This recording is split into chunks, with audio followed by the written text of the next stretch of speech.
Hello बच्चों, welcome to the new lecture of chemical bonding. तो आज के लेक्चर में अपन को मॉलिक्यूलर ऑर्बिटल थ्योरी करनी है, which is in short called MOT theory, right. तो इससे पहले हमने हाइब्रिडाइजेशन पढ़ी थी। हाइब्रिडाइजेशन में क्या होता था कि एक जो आपके पास सेंट्रल एटम होता था, सेंट्रल एटम के जो कुछ ऑर्बिटल जो है वो ओवरलैप करते थे। ओवरलैप करके क्या करते थे, एक हाइब्रिड ऑर्बिटल बनाते थे, जिस हाइब्रिड ऑर्बिटल के थ्रू जो है डिफरेंट सराउंडिंग एटम बॉन्ड बना के शेयर करके एक बॉन्ड बना लेते थे और आपको एक हाइब्रिडाइजेशन वाला स्ट्रक्चर मिल जाता था, ठीक है, यानी मॉलिक्यूलर स्ट्रक्चर मिल जाता था विद द हाइब्रिडाइजेशन थ्योरी। उसमें हमने बॉन्ड पेयर वाले भी देखे थे और लोन पेयर वाले भी, ठीक। अच्छा, मॉलिक्यूलर ऑर्बिटल थ्योरी का कॉन्सेप्ट कहाँ अप्लाई होता है?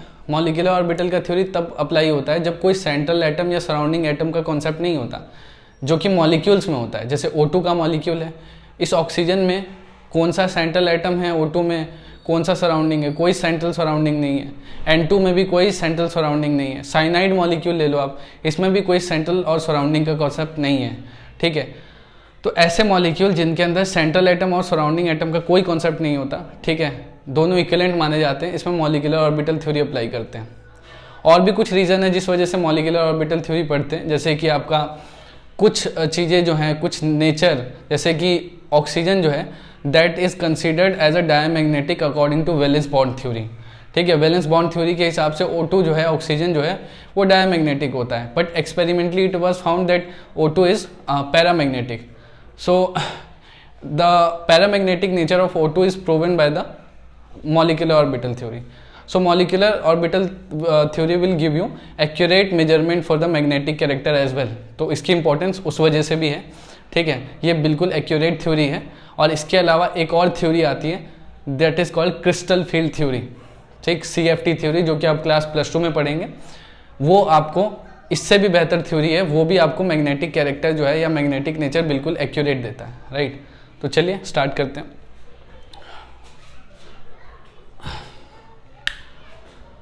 हेडिंग डाल लेना मॉलिक्यूलर ऑर्बिटल थ्योरी, राइट। क्या करोगे, देखो कुछ चीज़ें और बता दो यार मॉलिक्यूलर ऑर्बिटल थ्योरी में। जैसे ना आप हाइब्रिडाइजेशन में पढ़ते थे कि एक सेंट्रल एटम होता था, उसी के डिफरेंट ऑर्बिटल जो है वो कंबाइन हो जाते थे और एक हाइब्रिड स्ट्रक्चर बनाते थे। वो हाइब्रिड स्ट्रक्चर किसका होता था? सिर्फ सेंट्रल मेटल एटम का, ठीक, और बाकी सराउंडिंग एटम साइड में शेयर करके बॉन्ड बना लेते थे। जो आपका एमओटी थ्योरी उसमें ऐसा नहीं होगा। एमओटी थ्योरी में दोनों एटम की कॉन्ट्रीब्यूशन होगी, ठीक है। स्ट्रक्चर का कोई कॉन्सेप्ट नहीं है, स्ट्रक्चर नहीं बनाते इसमें हम कुछ प्रॉपर्टीज़ बताते हैं, ठीक है, जैसे कि मैग्नेटिक नेचर हो गया, बॉन्ड ऑर्डर हो गया, बॉन्ड लेंथ हो गया, इन सब चीज़ों को हम कंपेयर करते हैं, ठीक। तो मॉलिक्यूलर ऑर्बिटल थ्योरी मॉलिक्यूल से रिलेट करता है, जबकि जो आपका एक वैलेंस बॉन्ड थ्योरी था वो एटम से रिलेट करता होता था, ठीक है। तो वहाँ पे सिर्फ एक एटम की वैल्यू थी, वो कौन सा था? Central metal atom. यहाँ पे दोनों एटम की बराबर वैल्यू है, इसीलिए मॉलिक्यूल बोला गया है, ठीक है।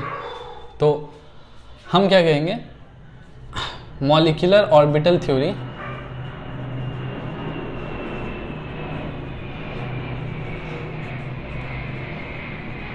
से आप क्या पता कर पाएंगे? देखो, अपना मेन जो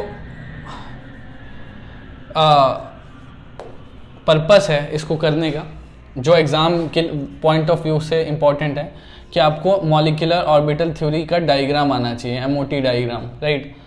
दूसरी चीज़ आपको आनी चाहिए बॉन्ड ऑर्डर बताना। बॉन्ड ऑर्डर आप जानते हैं कि number of bond present between the between two atoms. तो बॉन्ड ऑर्डर पता होना चाहिए, ठीक। नेचर ऑफ बॉन्ड पता होना चाहिए आपको, स्ट्रॉन्ग है, वीक है, कैसा है। You should to know bond length as well, ठीक। बॉन्ड लेंथ कंपेयर करने के लिए भी मॉलिक्यूलर ऑर्बिटल थ्योरी का इस्तेमाल किया जाता है। इसके अलावा मैग्नेटिक नेचर भी आपको एमओटी थ्योरी बताएगा, ठीक। तो एक एक करके पढ़ेंगे। और यार वैसे तो ये थ्योरी है प्रॉपर, इसके पोस्टुलेट्स हैं मॉलिक्यूलर ऑर्बिटल थ्योरी के, पर एग्जाम पर्पज से इंपॉर्टेंट नहीं है। तो आपको आता क्या है, इन्हीं सब में से कुछ आएगा, ठीक। तो अपन कोशिश करेंगे सिर्फ वर्किंग रूल करने की, ठीक। कुछ चीज़ें याद रखो, याद रखना जो भी मॉलिक्यूल, जैसे for example O2, N2, cyanide, जो भी है, आपका पहला जो काम होगा वो total number of electron count करना होगा। टोटल नंबर ऑफ इलेक्ट्रॉन अगर लेस देन और इक्वल टू 14 है, ठीक, लेस देन और इक्वल टू 14, तो आपका 2-1-2-1 का कॉन्सेप्ट याद रखना। और अगर total number of electron greater than 14 है तो 1-2-1 का कॉन्सेप्ट याद रखना। ठीक, क्या है 2-1-2-1 और क्या है 1-2-1, ये तो अभी बताएंगे। देखिए, मैं पहला आ रहा हूँ MOT डायग्राम पे। MOT डायग्राम, इससे पहले एक और बात बता दूं, MOT थ्योरी बहुत अच्छे से फॉलो करती है क्या, पॉली एक्सक्लूजन प्रिंसिपल और हुन्स रूल,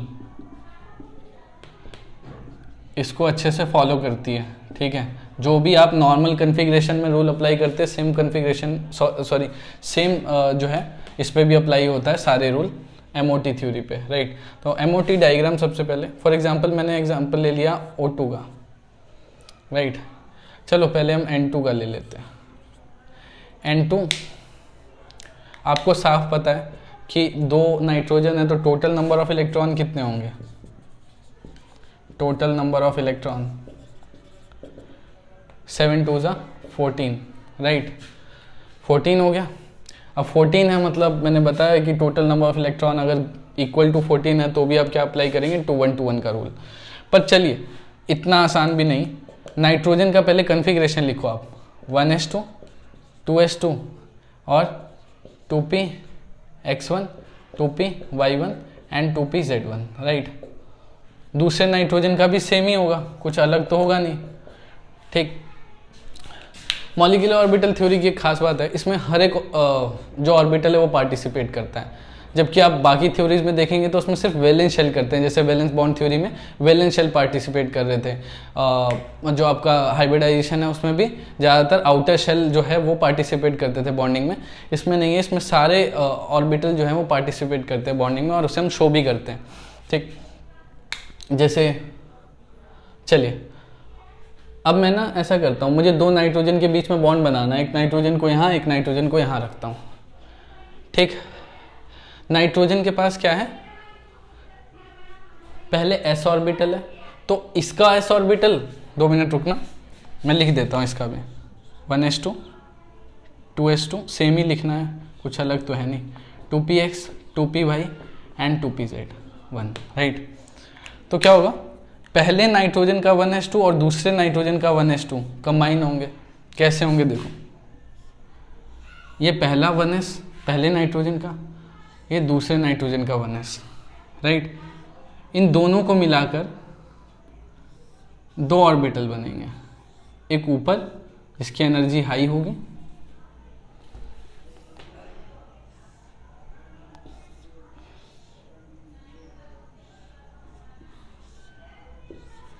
राइट, और एक की एनर्जी लो होगी। ये क्या है, 1s पहले नाइट्रोजन का, ये दूसरे नाइट्रोजन का 1s। अच्छा, जितने कंबाइन हो रहे हैं उतने ही तो बनेंगे, जितने एटॉमिक ऑर्बिटल कंबाइन होंगे उतने ही मॉलिक्यूलर ऑर्बिटल बनेंगे।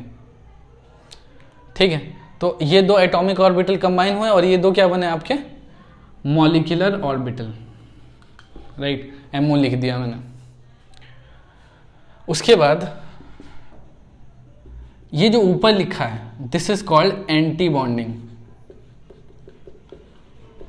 देखो सीधी सी बात है, जब 2 एटम कंबाइन होंगे तो ऐसा तो है नहीं कि सारे के सारे इलेक्ट्रॉन बॉन्ड की फेवर करते हैं, कुछ जो है बॉन्ड को बनाने में अपोज भी करते हैं।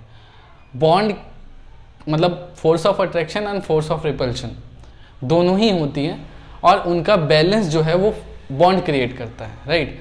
तो इसीलिए दो लेवल्स होते हैं, एक मॉलिक्यूलर ऑर्बिटल जिसको एंटी बॉन्डिंग बोलते हैं और मॉलिक्यूलर ऑर्बिटल जिसको क्या बोलते हैं, बॉन्डिंग। ठीक है, तो एक एंटी बॉन्डिंग मॉलिक्यूलर ऑर्बिटल है, एक बॉन्डिंग मॉलिक्यूलर ऑर्बिटल है। अच्छा, ये पहले नाइट्रोजन का 1s, कितने इलेक्ट्रॉन है इसमें, 2। इसमें भी कितने इलेक्ट्रॉन है, 2। चलिए नेक्स्ट, नाइट्रोजन, दूसरे नाइट्रोजन का, पहले नाइट्रोजन का 2s और दूसरे नाइट्रोजन का भी 2s बना देते हैं, रुक जाओ।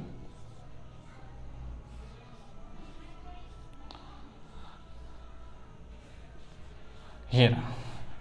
अभी तक बहुत सिंपल सी बात चली आ रही है कि 1s इसका 1s इसका, 2s इसका 2s इसका बना दिया हमने। अगेन ये 2s क्या है, मॉलिक्यूलर ऑर्बिटल बॉन्डिंग, राइट। और ऊपर वाला क्या होगा बच्चों, एंटी बॉन्डिंग होगा। एंटी बॉन्डिंग की एनर्जी हमेशा हाई होती है, ठीक, एनर्जी हाई होगी, और जिसकी एनर्जी हाई होगी वो बॉन्ड में फेवर नहीं करता, मतलब बॉन्ड बनाने के लिए फेवरेबल नहीं है, ठीक। अच्छा, इसके बाद अप्लाई होता है 2-1-2-1 का रूल। देखो ये भी हो गया आपका। अब 2p पे आइए आप, 2p पे अप्लाई होता है 2-1-2-1 का रूल, मतलब 2px 2py 2pz पहले नाइट्रोजन का, राइट। मैंने क्या लिखा आपके सामने, 2-1-2-1 रूल, मतलब मुझे पहले क्या बनाना है, 2 नीचे, फिर बनाना है 1, ठीक, फिर यहाँ 2, अगेन 1, 2-1-2-1, 1 2 3। तो ये पहले नाइट्रोजन का 2px, दूसरे नाइट्रोजन का पहले नाइट्रोजन का 2py एंड पहले नाइट्रोजन का 2pz। सिमिलरली दूसरे नाइट्रोजन का 2px 2py and 2pz, right. चलिए देखो बच्चों, 1ss ss मिलके तो सिग्मा बॉन्ड ही बनता है, इसीलिए अपन इसको बोलते हैं सिग्मा। और ये एंटी बॉन्डिंग है तो अपन उसको सिग्मा स्टार लिखते हैं, ठीक। सिमिलरली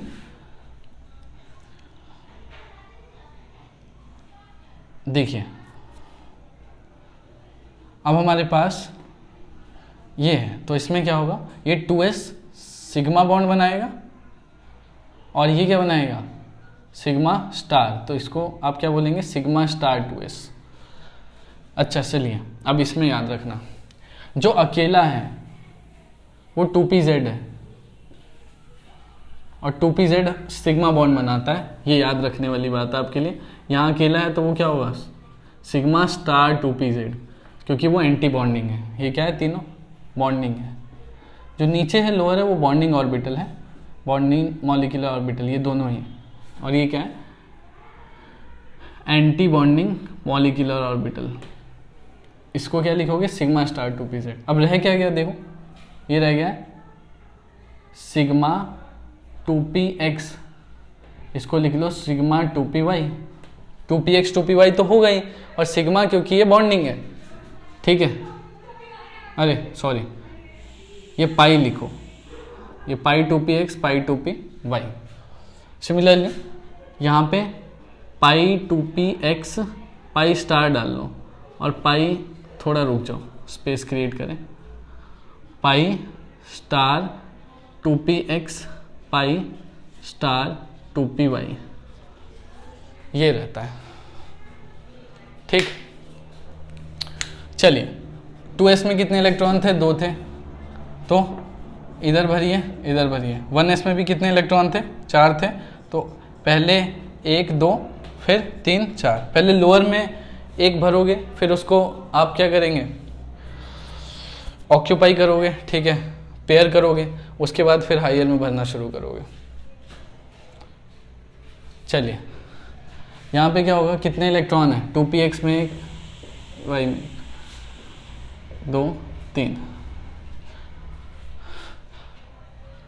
लोअर वाले को देखो, पहले लोअर वाले को भरना है, फिर उसे पेयर करना है, फिर बचा तो ऊपर भरना है आपने, ठीक है। तो 1 2 फिर 3, टोटल कितने इलेक्ट्रॉन है? 6 हैं, तो 4 5 6, ऊपर जाने के लिए बचा ही नहीं, ठीक, सही है। ये हमने बता दिया molecular orbital diagram, MOT diagram. समझ में आया होगा?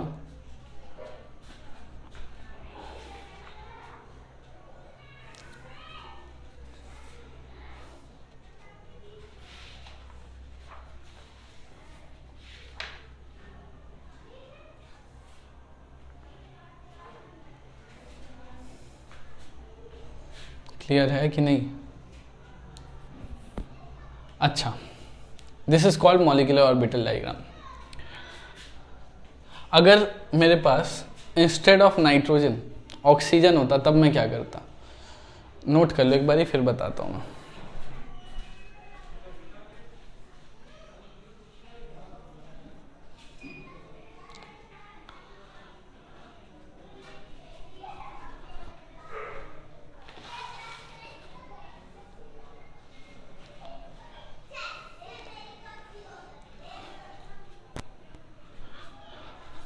अच्छा, एक चीज़ बता दूं यार बच्चों, कुछ चीज़ें इसकी हेल्प से निकाल सकते हो, जैसे जो मैंने यहाँ पर लिखा है वो मैं इस मॉलिक्यूलर ऑर्बिटल डायग्राम के थ्रू भी बता सकता हूँ, और इसके लिए शॉर्टकट भी है मेरे पास, ठीक है।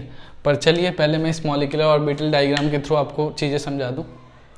आपको बॉन्ड ऑर्डर निकालना है, ठीक है। Bond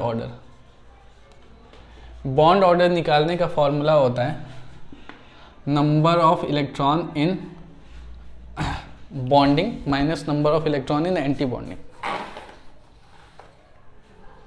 right. क्या करना है? Number of electron in bonding orbital minus number of electron in anti bonding divided by 2, ठीक। मैं बता दूं, ये number of electron in bonding molecular orbital and number of electron in anti bonding molecular orbital.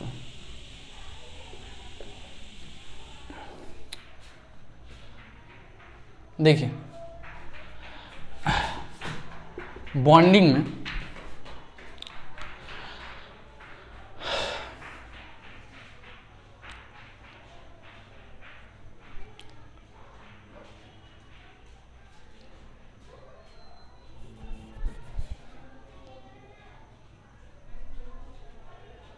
आप देखो कितने हैं bonding में, बताओ।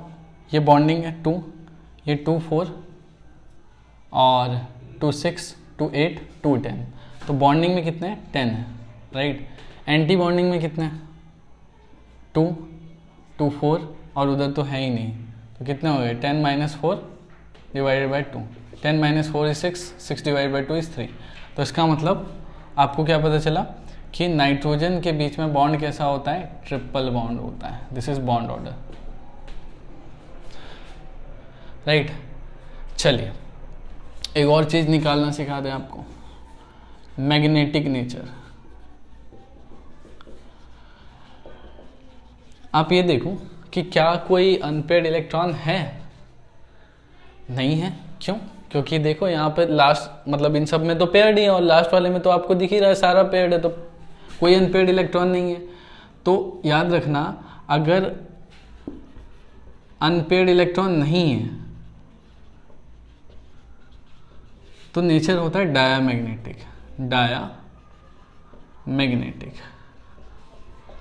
ठीक। फिलहाल के केस में डायामैग्नेटिक है।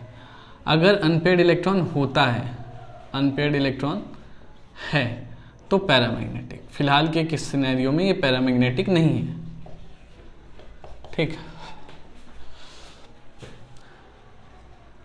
मेन तो यही है, और बाकी बॉन्ड लेंथ और बॉन्ड ऑर्डर तो कंपेयर हो जाते हैं। बॉन्ड ऑर्डर तो हमने बता दिया, ठीक है। बाकी सब चीज़ें, मेजर चीज़ें आपको क्या पता चली? MOT डायग्राम, बॉन्ड ऑर्डर पता चल गया, और मैग्नेटिक नेचर पता चल गया। अब बॉन्ड लेंथ तो कंपैरिजन में आता है, एक मॉलिक्यूल का बॉन्ड लेंथ निकालना थोड़ी है, बॉन्ड लेंथ निकालना थोड़ी ना आता है एग्जाम में, कंपेयर करना आता है। तो आपको अगर बॉन्ड ऑर्डर पता चल जाए डिफरेंट मॉलिक्यूल के, तो आप बॉन्ड ऑर्डर तो बॉन्ड लेंथ तो कंपेयर कर ही सकते हैं अगर बॉन्ड ऑर्डर पता चल जाए। ठीक, नोट करो एक बारी।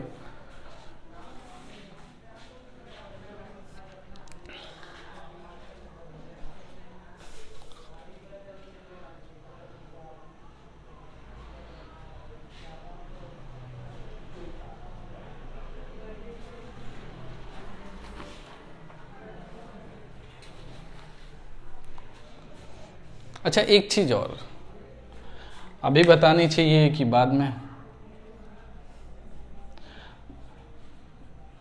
चलो अभी नोट कर लो फटाफट, फिर बताते हैं।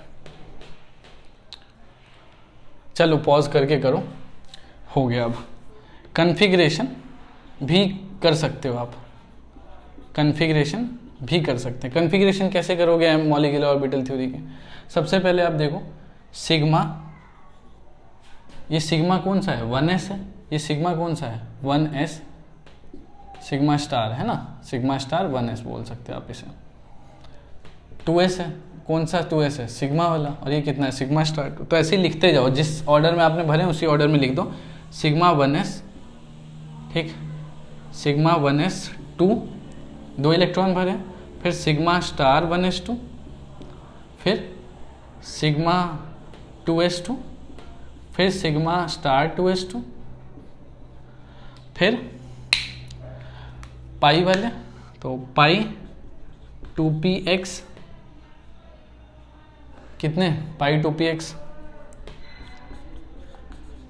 2, फिर पाई 2py 2, और फिर सिग्मा 2pz 2। ठीक, तो ये ऑर्डर है भरने का। आप ऐसे कॉन्फ़िगरेशन लिख सकते हो। एक और एग्जांपल देके बताता हूँ, टेक ए स्क्रीनशॉट फटाफट। मान लो नाइट्रोजन की बजाय ऑक्सीजन होता। ऑक्सीजन के पास टोटल नंबर ऑफ इलेक्ट्रॉन कितने होते हैं? 16, क्योंकि एक के पास 8 होता है। कॉन्फ़िगरेशन क्या बन जाती?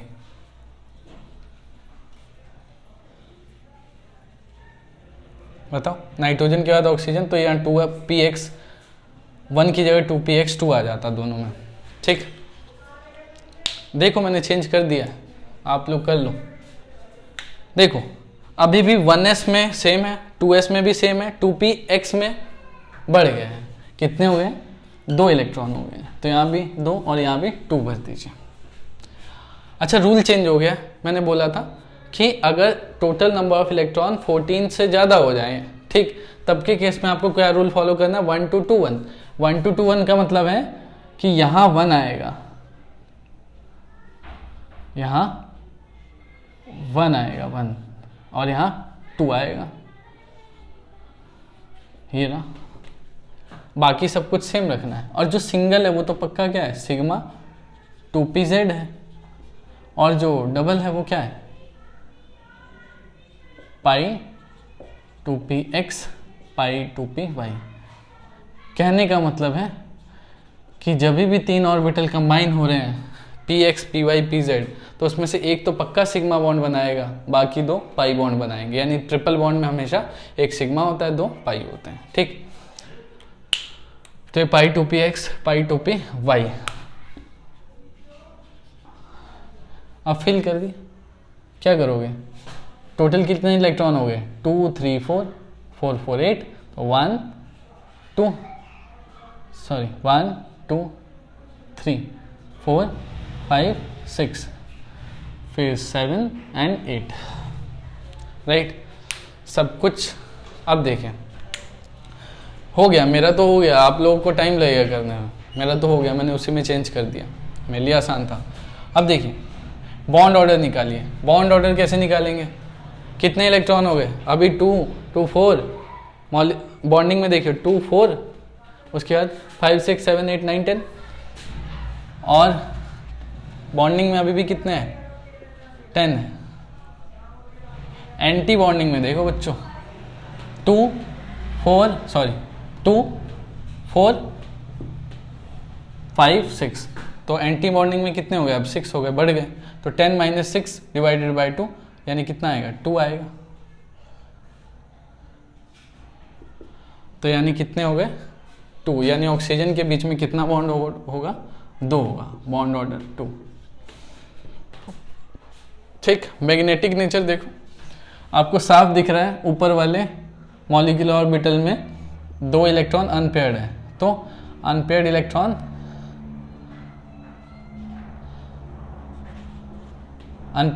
है, ठीक है, तो इसका मतलब पैरामैग्नेटिक नेचर है, आपके केस में डायमैग्नेटिक नहीं है।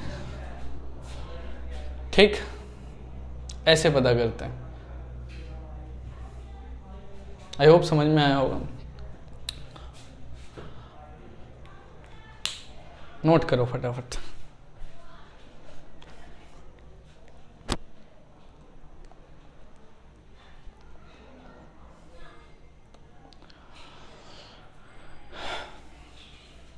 चलो एक और एग्जांपल लेते हैं आपके सामने।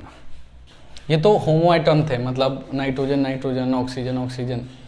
ठीक, अपन एक एग्जांपल लेते हैं साइनाइड का, Cn नेगेटिव। Cn नेगेटिव मतलब कितने इलेक्ट्रॉन, कार्बन के पास कितने होते हैं, 6 होते हैं, नाइट्रोजन के पास कितने होते हैं, 17 मतलब 7 होते हैं, क्या बोल रहा हूँ मैं, कार्बन के पास 6, नाइट्रोजन के पास 7, 7 6 13 और एक नेगेटिव चार्ज, टोटल इलेक्ट्रॉन कितने हो गए, 14 हो गए। चलिए अब कन्फिग्रेशन थोड़ी सी बदलनी पड़ेगी अपने को। Carbon 1s2 2s2 2px1 2py1 और 2pz में तो होगा ही नहीं, 0 है। नाइट्रोजन सेम होगा, ठीक, बाकी नेगेटिव चार्ज को हम एडजस्ट कर लेंगे। देखो यहाँ बच्चों अब क्या है, एक कार्बन का है और दूसरा नाइट्रोजन का। बाकी कार्बन में ही 1s है, नाइट्रोजन में ही 1s है, तो यहाँ पे 1s और 1s कार्बन और नाइट्रोजन का कंबाइन होगा, सेम ही तरीके से होगा। फिर सिमिलरली कार्बन का 2s2 और नाइट्रोजन का 2s2 कंबाइन होगा, सेम ही तरीके से होगा, कोई डिफरेंस नहीं है।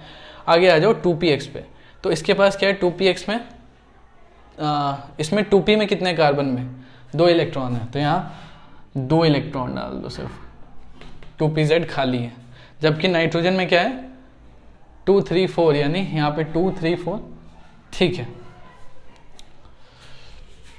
अब बच्चों एक इलेक्ट्रॉन एक्स्ट्रा है नाइट्रोजन के पास, क्योंकि Cn क्या बनाया मैंने, नेगेटिव, राइट।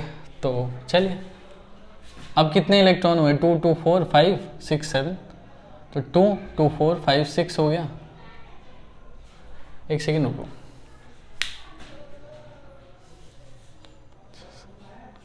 हाँ मैंने गड़बड़ हो गई शायद, मैंने पहले ही बना दिया था एक एक्स्ट्रा इलेक्ट्रॉन।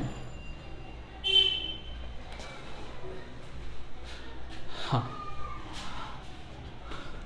जैसे आपका क्या है nitrogen 1s2 2s2, total electron कितने होते हैं, 7 होते हैं ना, तो अपन ने कितने भर दिए, 8 भर दिए, 2 4 6 7 8, राइट। तो अब ठीक है, अब भरो 1 2 3 4 5 6, सब कुछ ठीक है।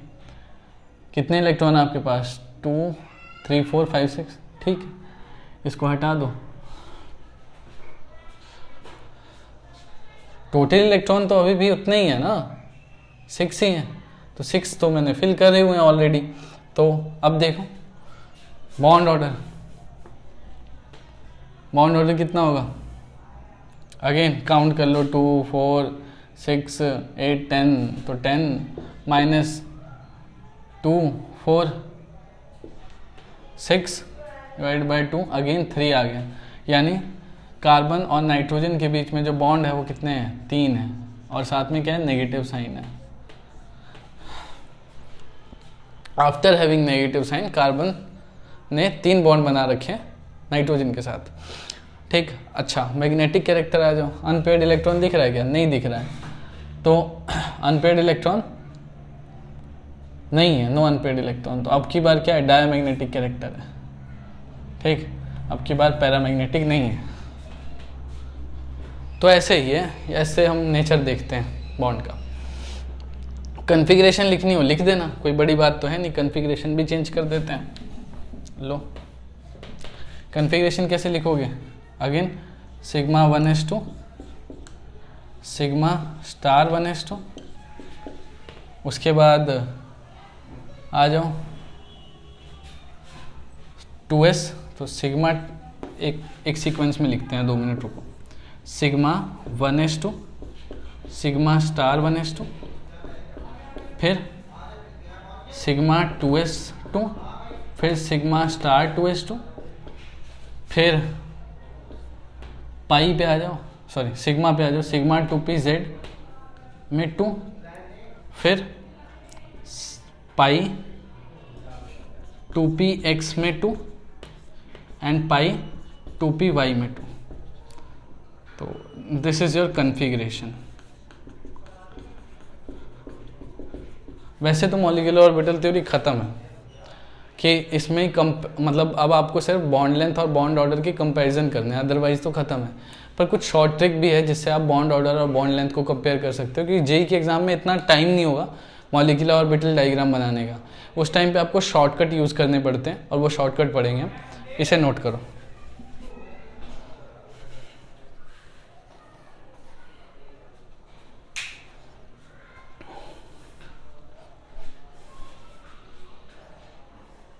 ठीक है, टेक ए स्क्रीनशॉट बस।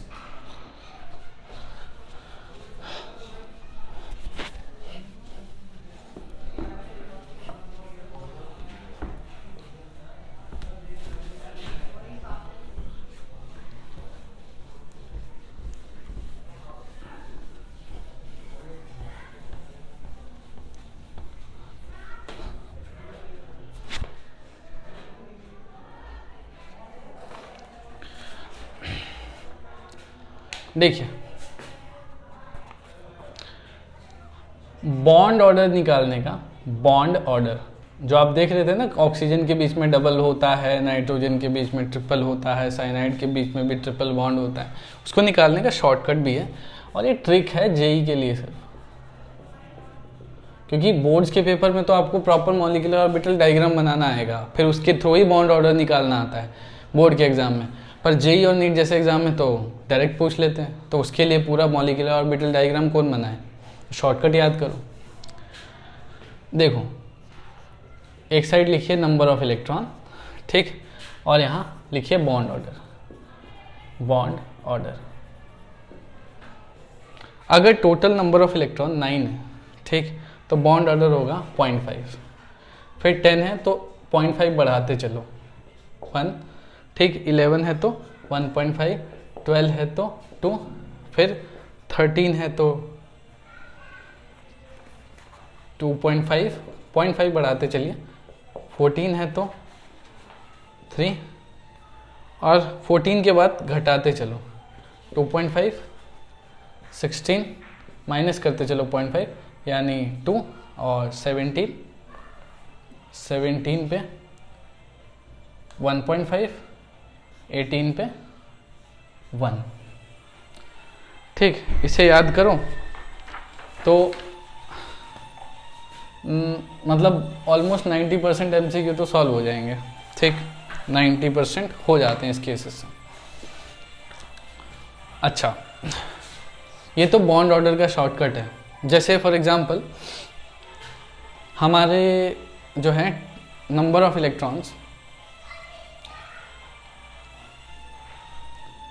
14 आए थे, याद होगा आपको नाइट्रोजन के केस में जब आपने N2 बनाया था, तो N2 का टोटल इलेक्ट्रॉन कितने हैं, 14 है, तो 14 है तो बॉन्ड ऑर्डर कितना आया, 3, और आपने उस बड़े से डायग्राम मॉलिक्यूलर ऑर्बिटल डायग्राम से कैलकुलेट किया तो भी 3 आया, तो क्यों, डायरेक्ट याद कर लो, शॉर्टकट, ठीक है। पर ये शॉर्टकट जेई में काम आते हैं बहुत, ठीक। उसके बाद स्टेबिलिटी पे आ जाओ। स्टेबिलिटी कैसे चेक करोगे, स्टेबिलिटी ऑफ मॉलिक्यूल,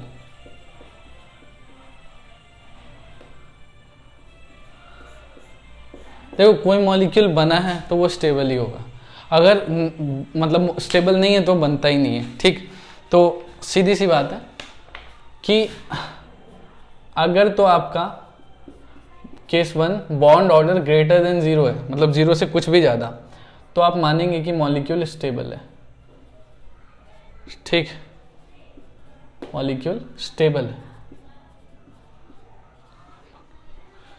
और इसका मतलब बॉन्ड फॉर्मेशन होगा, bond formation will take place. ये बॉन्ड फॉर्म तो होगा ही ना जब स्टेबल है, और जब स्टेबल है ही नहीं तो नहीं होगा, सिंपल सी बात है।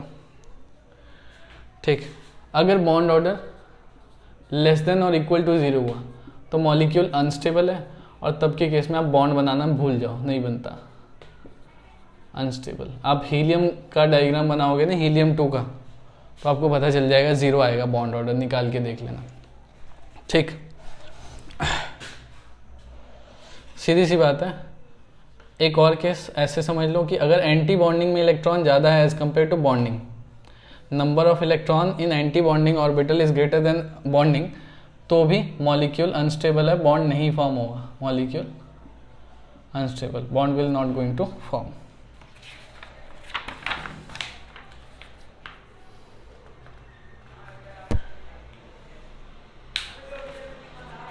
Okay, bond length. Bond length को आप जानते हैं, बॉन्ड लेंथ किसी बॉन्डेड एटम के न्यूक्लियाई के बीच का डिस्टेंस होता है। ठीक, and bond length is inversely proportional to bond order. जैसे कि अपन बोलते हैं कि carbon carbon single bond, double bond और ट्रिपल बॉन्ड, इसमें बॉन्ड लेंथ, क्योंकि बॉन्ड ऑर्डर किसका ज़्यादा ही है, बॉन्ड ऑर्डर का, तो बॉन्ड लेंथ का क्या होगा, ऑर्डर इसका उल्टा होगा, क्योंकि ट्रिपल बॉन्ड सबसे ज़्यादा स्ट्रांग है, तो उसका जो बॉन्ड लेंथ होगा वो कम हो जाएगा due to force of attraction. समझ रहे हैं? तो जैसे O2 है, कंपैरिजन आता है O2 पॉजिटिव और O2 नेगेटिव का। अब देखो मैंने शॉर्टकट तो सिखा ही दिया है। O2 में कितने इलेक्ट्रॉन 16, O2 पॉजिटिव में कितने 15, और O2 नेगेटिव में कितने हो गए बताओ 17। ये नंबर ऑफ इलेक्ट्रॉन है। तो इस हिसाब से बॉन्ड ऑर्डर क्या आएगा, 16 वाले का क्या आता है, देखो टेबल में देखो 2 है, इसका कितना है 15 का 2.5 है, और 17 वाले का कितना है 2 है, सॉरी 1.5 है।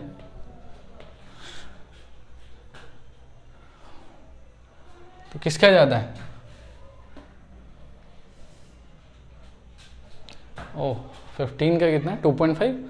ठीक है, तो अब देखो अपन क्या कह रहे हैं, ये इसके क्या है बॉन्ड ऑर्डर है, तो बॉन्ड ऑर्डर के हिसाब से अरेंज करो इसे, तो सबसे ज़्यादा क्या दिखता है O2 पॉजिटिव, फिर क्या दिखता है O2, और फिर क्या दिखता है O2 negative. This is order of bond order.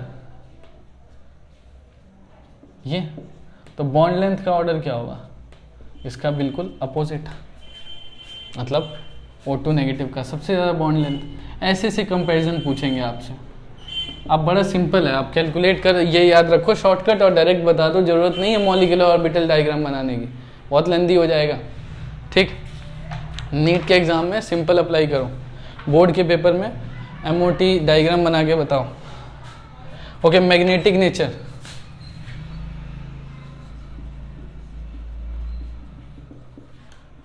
देखो दो होते हैं, एक तो डायमैग्नेटिक, एक पैरामैग्नेटिक, बता दिया मैंने।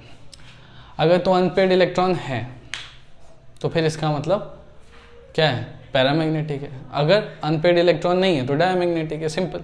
तो एक शॉर्टकट है इसके लिए, शॉर्टकट, ये सारे शॉर्टकट जो जेई के लिए या नीट के लिए अप्लाई कर लेना, बहुत आसानी होगी एग्जाम में। ठीक, पैरामैग्नेटिक और डायमैग्नेटिक एक साइड लिख लीजिए। पैरामैग्नेटिक कैसे पता लगाओगे, अगर total number of electron, when total number of electron in diatomic spaces, क्योंकि हम डायटॉमिक के ही पढ़ रहे हैं +2 क्लास में, इससे ज़्यादा की MOT थ्योरी आपके स्कोप से बाहर है। तो when total number of electron in diatomic species are odd, जैसे कि 1, 3, 5, 7, 9, 11, और इसमें एक एडिशनल नंबर है 10 और 16, इसको अलग से रख रहा हूँ। अगर किसी स्पीशीज के पास, किसी डायटोमिक स्पीशीज के पास ऑड नंबर ऑफ इलेक्ट्रॉन है, total number of electron odd है, जैसे कि 1, 3, 5, 7, 9, 11, इसके अलावा इवन में दो नंबर है 10 और 16, अगर ये भी हैं तो वो पैरामैग्नेटिक होता है। डायमैग्नेटिक में इसका उल्टा, यानी when total number of electron in diatomic species are even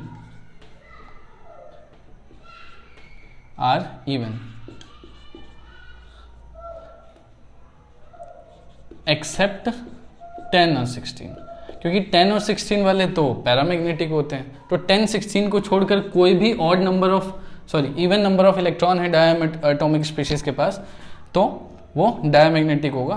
क्या बोल रहा हूँ मैं, अगर किसी भी स्पीशीज के पास इवन नंबर ऑफ इलेक्ट्रॉन होगा तो वो डायमैग्नेटिक होगा, लेकिन वो 10 और 16 नहीं होना चाहिए, क्योंकि 10 और 16 वाले पैरामैग्नेटिक की कैटेगरी में पहले ही डाल चुका हूँ मैं, तो इसीलिए एक्सेप्शन है, एक्सेप्ट। तो जैसे कि 2, 4, 6, 8, 10 मत लिखना, 10 नहीं लिखना, 12 लिख दो, 14 लिख दीजिए, 16 मत लिखना, 18 लिख दो।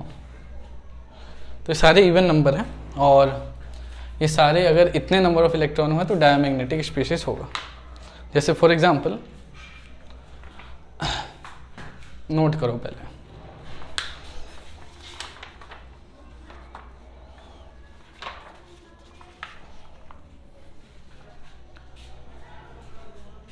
हाँ अब देखो,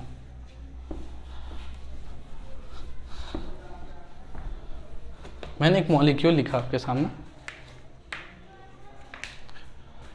NO पॉजिटिव, ठीक, NO positive, this is nitrosonium ion. I think nitrosonium ion में नाइट्रोजन के पास कितने इलेक्ट्रॉन है? 7।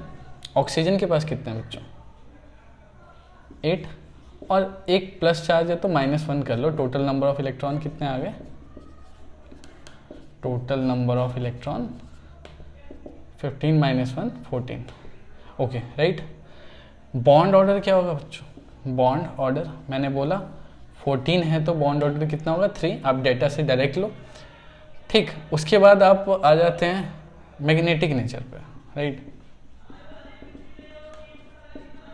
मैग्नेटिक नेचर देखो ना क्या है, 14 है तो 14 तो इवन नंबर है, और 10 16 तो है नहीं, तो इसका मतलब ये क्या होगा?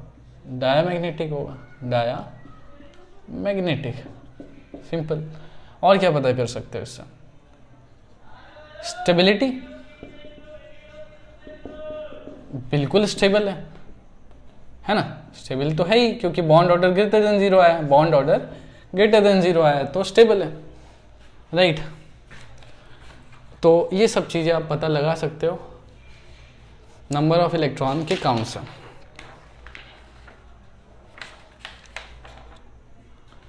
तो N2 पॉजिटिव, N2 नेगेटिव, इसका आपको bond order, bond length comparison करना है, और मॉलिक्यूलर ऑर्बिटल डायग्राम भी बनाओ,